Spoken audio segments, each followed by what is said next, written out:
Hello, friends. Welcome back. It's hour number 4 of the Matt Murphy Radio Show, Super Talk 99.7 WTN. Thank you for being with us. We are joined not only by Ken Weaver back in News Closet B, but by Jackson Williams. He's controlling the experience in this final hour of the day on this Wednesday edition. Plus, Cameron Smith here in his usual place on Wednesdays in the latter portion of the broadcast. Thank you for being here. Whatever time you're able to give us, we're certainly appreciative of it. We're here from 3 until 7, really live and local conversations starting early in the morning at 5 a.m.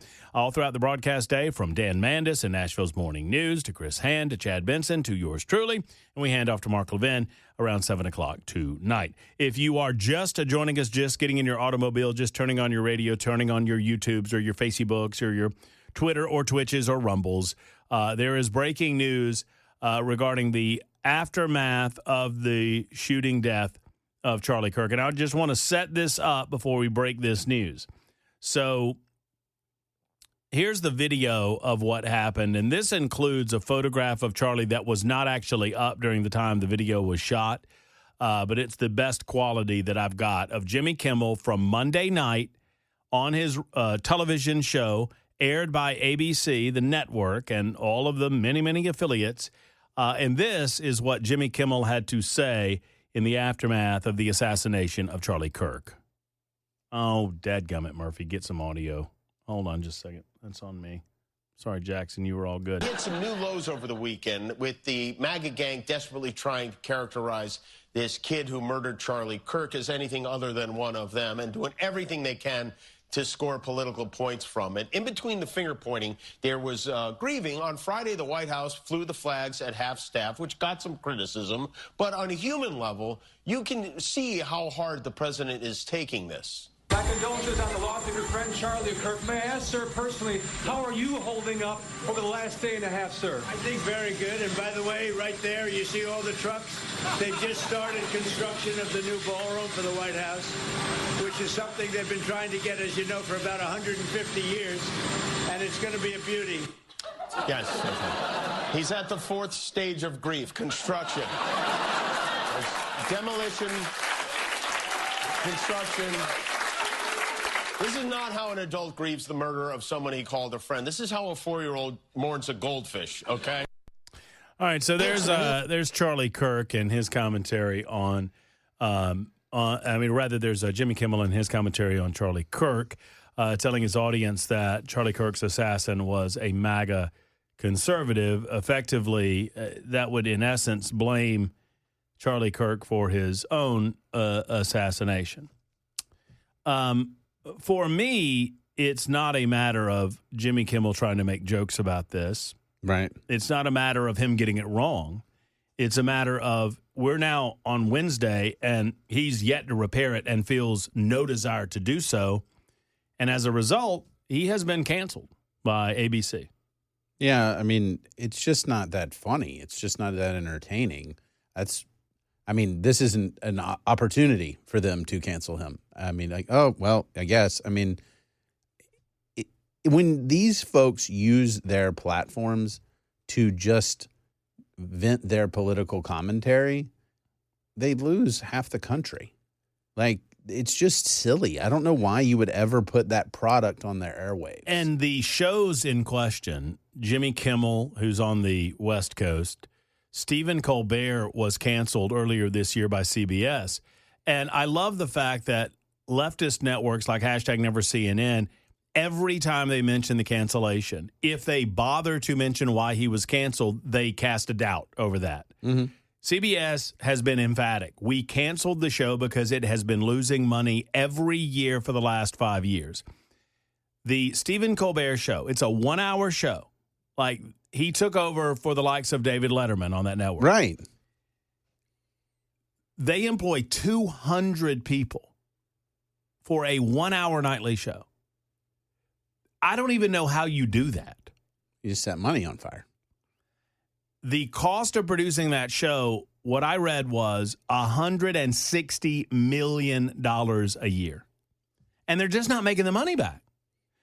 And why would you make the money back? You're not getting the viewership to attract the advertisers because you've told half the country to go pound sand. Yeah, and I think that that's ridiculous. I mean, I haven't seen anything like that I can say was truly funny in a while now. So originally, the way that this happened, and if you're just joining us, Jimmy Kimmel made those remarks Monday, has not apologized for them, has not corrected the remarks, and just, seemingly stood by them. And as a result, Nexstar, and I think I put a T in there, it's Nexstar, came out with this announcement earlier today. And I got to turn it over so I can get it big enough so my poor eyesight can read it.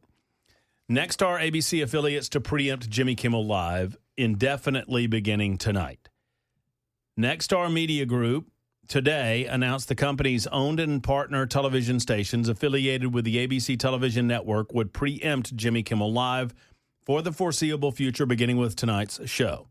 Nexstar strongly objects to recent comments made by Mr. Kimmel concerning the killing of Charlie Kirk and will replace the show with other programming in its ABC-affiliated markets. Quote, Mr. Kimmel's comments about the death of Mr. Kirk are offensive and insensitive at a critical time in our nation's political discourse, and we do not believe they reflect the spectrum of opinions, views, or values of the local communities in which we are located, said Andrew Alford, president of Nexstar's broadcasting division.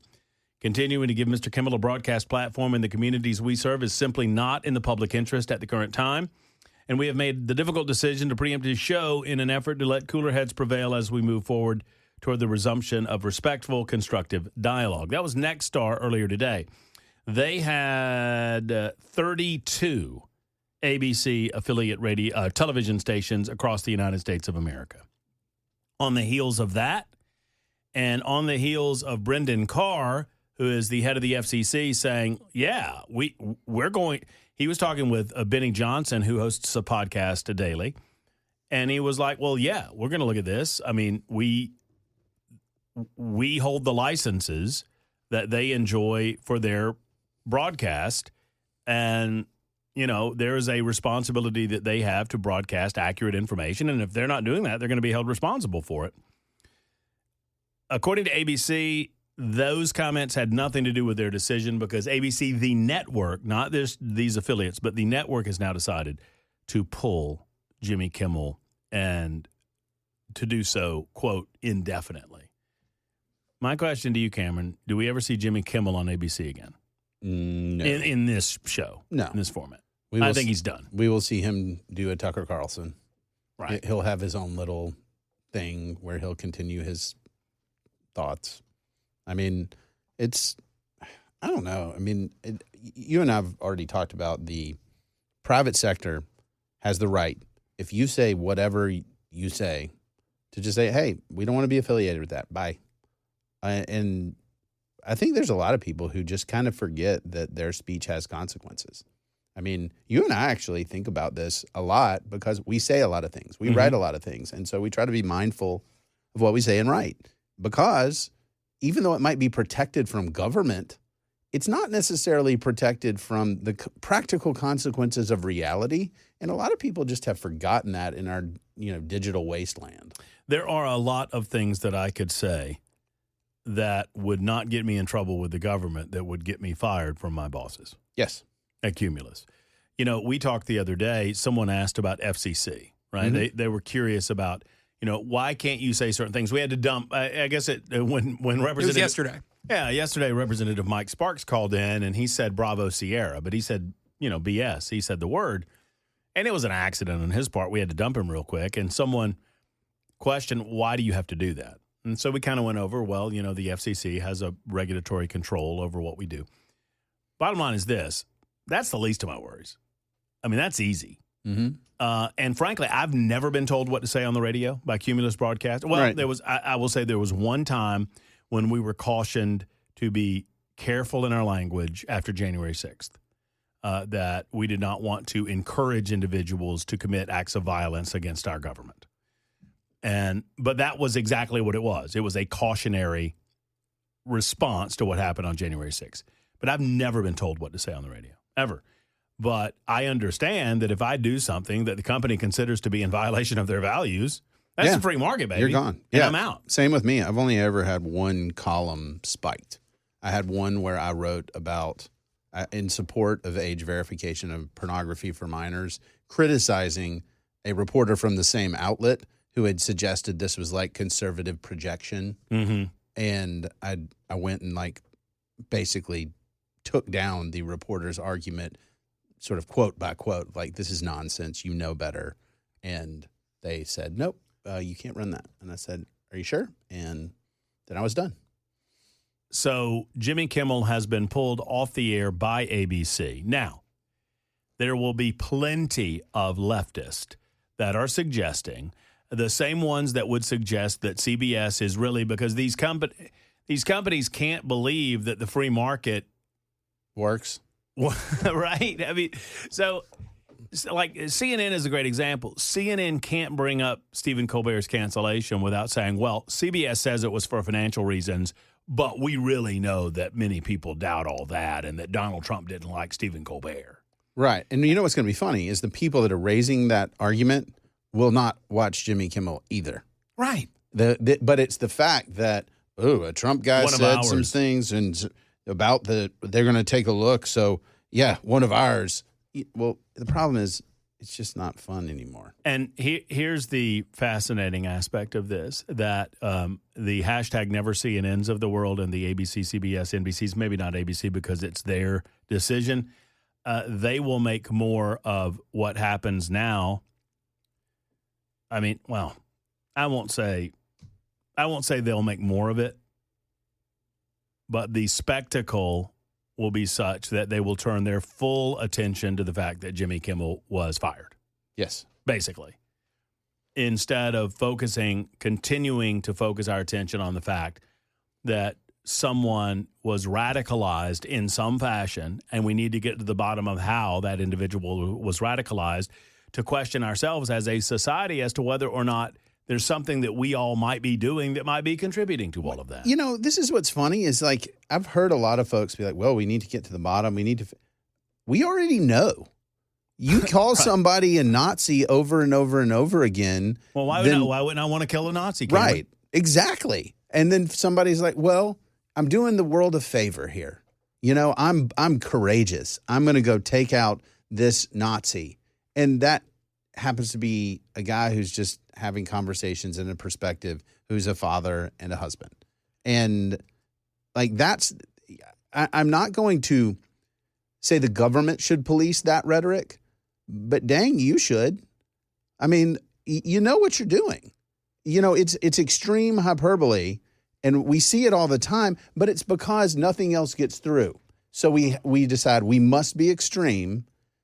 And then we wonder why people are weird. Well, the same people that use terminology like Nazi and fascist are the same people that tell these same audience members that are consuming this that democracy is at stake, that it's on the ballot, that it is an existential crisis, that if we don't, and they could not cut through the clutter any other way but to say, this is the last free election we'll ever have if you don't vote for a Democrat. Mm-hmm. And they know it's garbage. It was garbage when they said it. They know it's garbage when it comes out of their mouths. And it seems like they say it without any thought as to how people consume it, that there are people that believe them.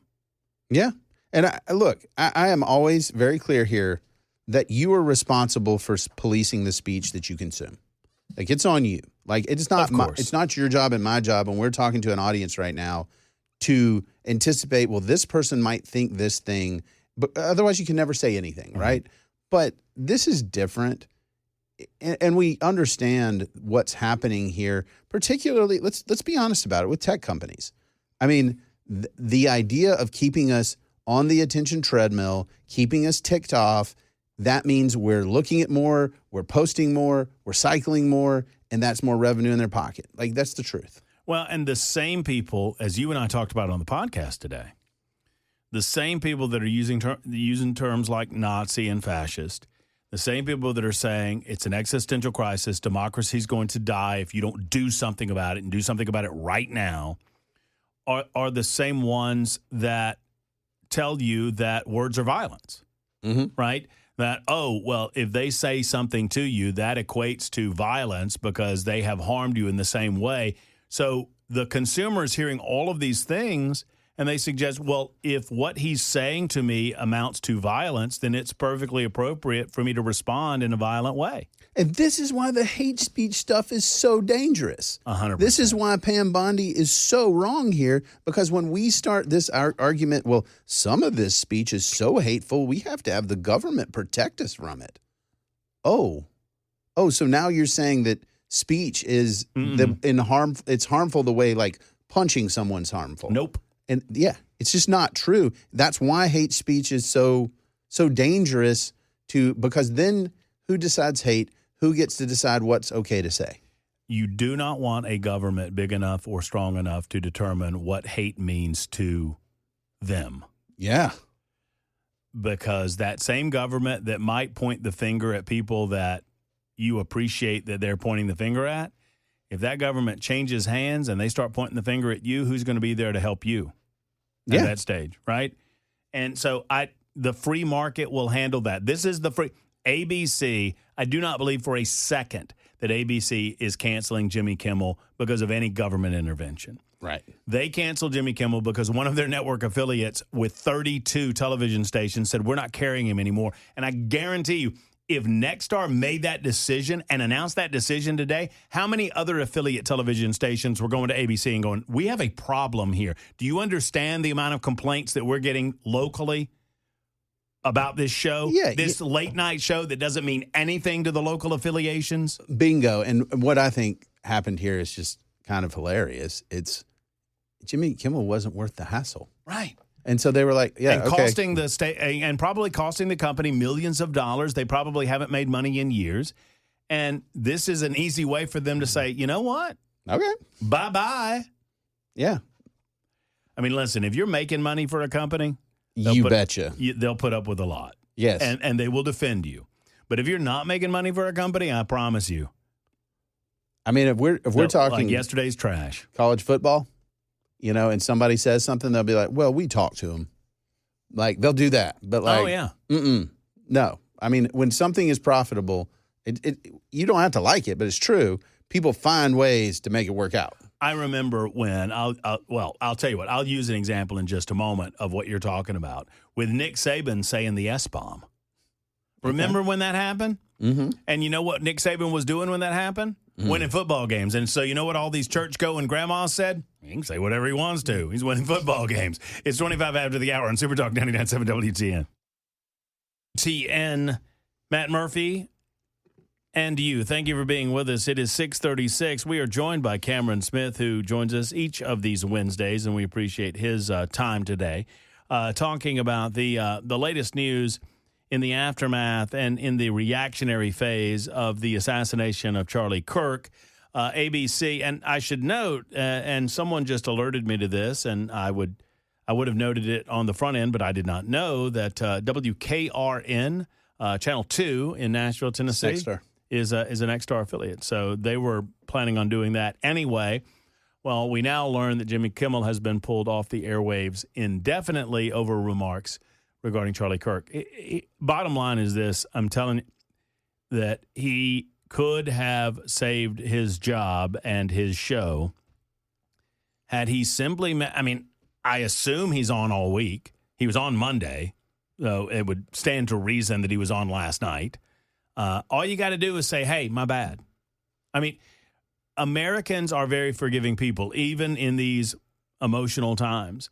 And as much as the political right hates you because you hate us, obviously, and I think the feeling's probably mutual, I think you save your skin by coming back out and going, hey, I spoke too soon, and just being a little bit humble, just a little contrite.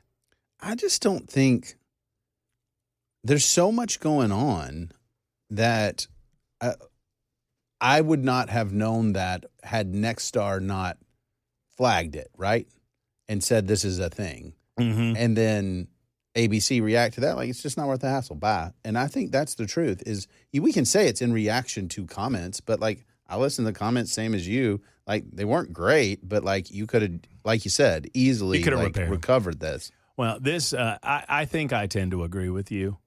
This seems more like maybe ABC would let it slide, but when Nexstar made the decision and it's 32 affiliate television stations, They're like, hey, guys, how much money has Kimmel lost us in the last couple of years? Right. Oh, well, let's just, okay, goodbye. Right. See you later. You know, you not only are you costing us money, you're causing us a hassle too. No, thank you. Well, and I think that format's struggling just generally. Like, this is not 100%. Johnny Carson, right? This is not Dave Letterman. No. I mean, no. I would not be surprised if there were no late night show formats of that nature at all. I mean, what more are there? Tonight Show. Fallon. With Fallon. But that used to Colbert's be about to go away. Is Seth Meyers still a thing? Yeah, I like NBC's offerings. But even through Jay Leno, right? Like Johnny Carson, Jay Leno, like those type of guys, David Letterman, they were appointment watching for a lot of Americans. That is just no longer the case for any of them. Nope. For the most part, people that absorb that material are doing so on their phones the following day. Yeah, sure. In 2-minute increments. Like they repackage it, they send it back out. Right. And by the way, smart companies, even a company like this and a radio show like ours, like Jackson and I have had conversations about taking what we do in a 4-hour format, repackaging it, putting it in 5 and 10-minute segments, and putting it back out on platforms where younger eyeballs are, because younger eyeballs are not in this space. Yeah, forget 5 and 10 minute. Try 2. I mean, it's the cool thing Matt said. Right. That's it. Or 20 seconds. Right. I mean, I didn't believe it. Years ago, they came out with the thing that said the average human being has the attention span of a goldfish. Yep. Oh, I believe it. What was man. I saying? What was it? Jackson, what was I saying? I don't know. I'd be an extra dumb goldfish. That's tough. That's the future. That's tough. You're the little goldfish with the little pointy hat on that says dunce. What were you saying? I found a golden retriever video. I bet you did. Cameron, does anybody care about the 7th Congressional District race? We're running a lot of advertisements. We got Right. Gino Balso running them, Lee Reeves running them, Jody Barrett running them, some all of them running them. I mean, do you find that people are absorbed in this race? No, not at all. I have asked everyone repeatedly, can somebody tell me who your sled dog is on this one? Like, who's the candidate you're really excited about? And it is like crickets. I have begged on multiple occasions, somebody please tell me who you really like here. And look, we know several of them. I mean, that's, part and parcel of what we do.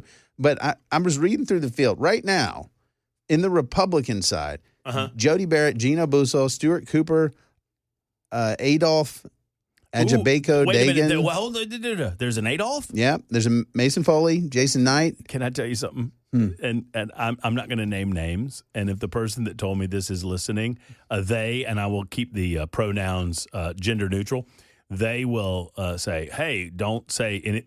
But they told me that they've been a part of like 10 events where there were straw polls. Mm-hmm. And that they vote for Adolph in every one of them. Just so old Adolph gets a straw poll vote.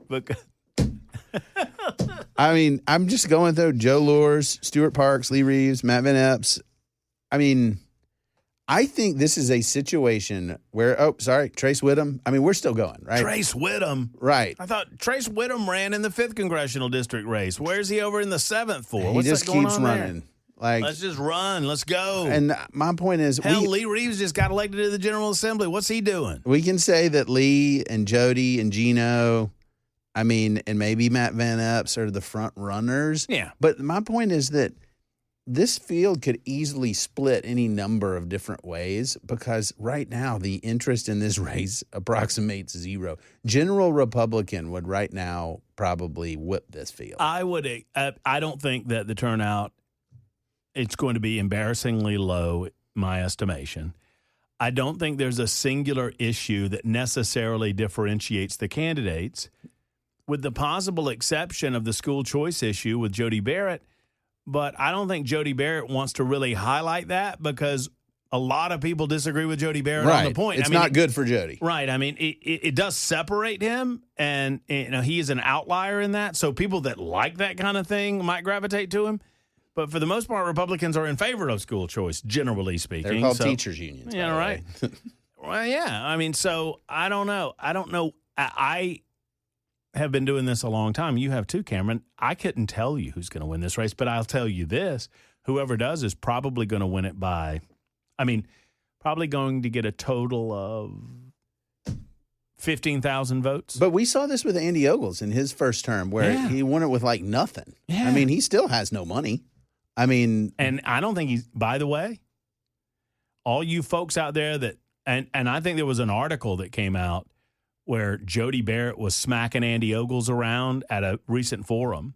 And Jody Barrett said, Andy Ogles got 60,000. He's talking about dark money entering in the politics, which, by the way, Jody Barrett is the recipient of a lot of House Freedom Action advertising in his favor. DC money. It's DC money. It's not dark money necessarily, but so I think it's ironic that he's talking about dark money, and at the same time, he's getting a lot of money from DC. But he was like, you think Andy Ogles is going to win re-election with 60 grand? No, some big donor or political action committee is going to come in and dump a bunch of money with a lot of obligations and a lot of caveats and a lot of things tied to it. If he's talking about the organization that I think he's talking about, that money's not coming. And I have it on good authority that money's not coming. And that's all I'll say about that. But so, yeah, that's a different deal. But look, but in this race, the challenge for me is they all are saying the exact same thing. They're like, Lee Reeves, his thing has been, Trump's our quarterback. And like they all are like, we're pro-Trump. We love Trump the most. Wait, they like Trump? Yeah, it's shocking, really. Uh-huh. And but that's it. But only one of them has called Trump a liberal douchebag. I've heard that. But that's the whole thing is basically like, how much do you love Trump? And they're all like, I love him the mostest. I've always loved Trump. Right. Can everybody on this stage say that they've always loved Trump? No, but I love Trump better than most of you love him. I loved him when he was writing checks to Kamala Harris. Wait. No, the guy that I had on Patrick Parsons yesterday with the House Freedom Action folks, he's like simultaneously telling me that Jody Barrett's his own man and Jody Barrett stands his ground. But Jody Barrett's not going to turn his back on Donald Trump and he's going to do what Donald Trump wants him to do. I'm like, well, wait a minute. But he's his own man. So what happens if Donald Trump wants him to do something that Jody doesn't want to do? Right. Well, Jody's going to be his own man, but he's going to be a Trump man. Like, what? I'm very confused. I just wish that, there were a way to just be like, we're going to give this vote to Trump. And so whatever he says, this person would vote. I wish I lived in the 7th Congressional District. I might vote for DJT.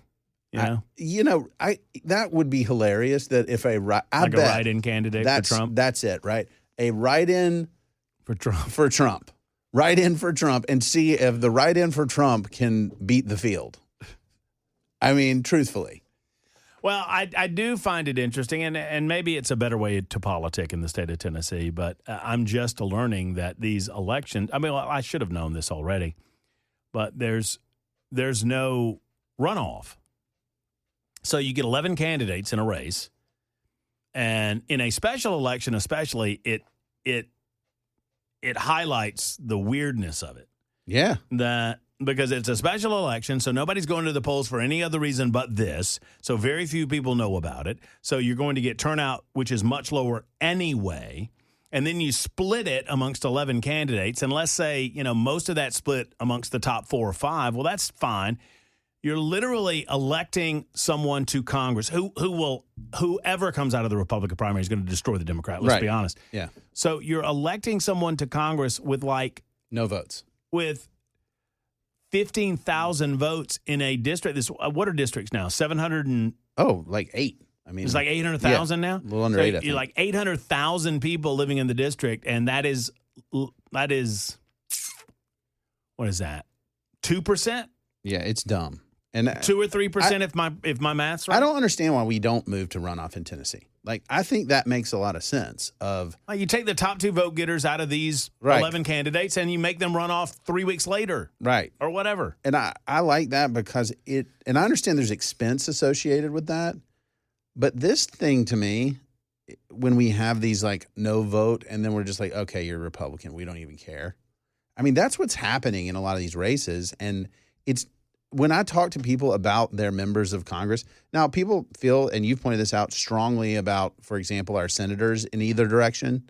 But in terms of House members, I have very few people tell me how much they love their House representative, which is just interesting to me. Well, and, the dichotomy of when you poll trust in government agency. Right. And the House gets like 15%. Right. It's ridiculous. I mean, it's absurdly low. Everybody hates. If you say, what do you feel about the House of Representatives? Oh, we hate the House of Representatives. But then the reelection percentages of incumbents in the House is over 85%. And I think it approaches most elections 90%. So wait a minute. America hates the House of Representatives, but you reelect your representative again and again. Again and again and again and again. Yeah, well, I mean, in this case, I mean, and I probably have too much fun with it. I want to see the one that gets the first Trump face tattoo. 3449 says, I understand what the laws are. We're not talking about what the laws are. We're talking about what the laws ought to be, because they said they passed a law banning instant runoff 2 years ago. It was 2 years ago? I was here 2 years ago. I don't remember that. I feel like I would remember that. It's literally against the law. Well, we're not saying it's not currently a part of the law. We're saying that maybe we should rethink the way that we're doing things. We're not trying to fight. No, with this you. this was the ranked choice stuff that they banned. Yeah. We're not talking about ranked choice. We're talking about runoff elections in a field of 11 people, where you take the two top vote getters and they run off to see where everybody else who just voted for someone else would vote. Right. It is a separate election day, right? Like, so you go and then you have a runoff. It's not ranked choice voting. Yeah. No. That's a different deal. Yeah. Let's 3449. You're talking about ranked choice, right? No. I think 3449 is, because he's talking about Kevin Vaughn sponsoring it. I don't know who Kevin Vaughn is, but we'll look it up. How about that? Yeah, I did. It's talking the thing that the legislature said was, instant runoff voting, known as ranked choice voting, is prohibited in Tennessee for statewide and local government offices. Instant runoff is that you're using the same votes and you're doing second choice ballots and all that kind of crap. Right. We're not talking about that. We're talking about if you have a primary election which has 11 candidates in it, then you get the votes and then you find the top two vote getters, and then you're going to run those two people against one another a month later or whatever. Yeah, and I may be an outlier on this, but I actually support a jungle primary that just says, hey, look, your top two, it doesn't matter whether you're Democrat, Republican, or anything. They get in. The top two get in. The general is between the top two. And everybody's running as a collective, Democrats, Republicans alike. Yeah, because, we already know what's going to happen in all of this stuff. Let's see, Matt, you got Clarksville and a bunch of Nashville. That messes with me, worried about a close race. Well, we'll continue the discussion. Apparently, a lot of people do care. Because I'm getting a tremendous response on social media platforms, and I'm glad of that, and a tremendous response on the Super Text line. Thank you for that. It's 51 after the hour. We wrap things up in a moment on Super Talk. Super Talk 99.7 WTN. It's the Matt Murphy Show. We're winding it down. A lot of you commenting on the 7th Congressional District race. I think more folks than I would have imagined, Cameron. How about that? Yeah, There's that's like cool. 6 of them. Yeah. 6, yeah. Technically, that's correct. The hell was that? Ghost in the Machine. Yeah, that was WKRN. I hit the wrong button. What are you listening to our buddies over there at WKRN, see if they've gotten any other firings or terminations they need to tell us about? No, I had my mic and the TV pod are right next to each other, and I flicked the wrong one up. Oh, okay. So, Scott writes in and says, presumably there would not be a runoff if one of those 11 candidates got 51%. Guys, yes, yes. Of course. So, I thank you for making that clear. So the idea is, if you have 11 candidates and somebody gets 50% plus one, they win. Yes. But if they don't get a majority, then there's a runoff. There's a runoff between the top two vote getters. Makes so much sense. I feel like. And you avoid someone like in the 7th Congressional District winning election with 15,000 votes in a district that has 800,000 people in it. Yeah. Cameron, thank you. Thank you, buddy. For everything. Hopefully we don't get canceled today. We'll find out tomorrow when we join you at 3 o'clock. Until then, have a great evening, folks. Hug your loved ones. So long, everybody.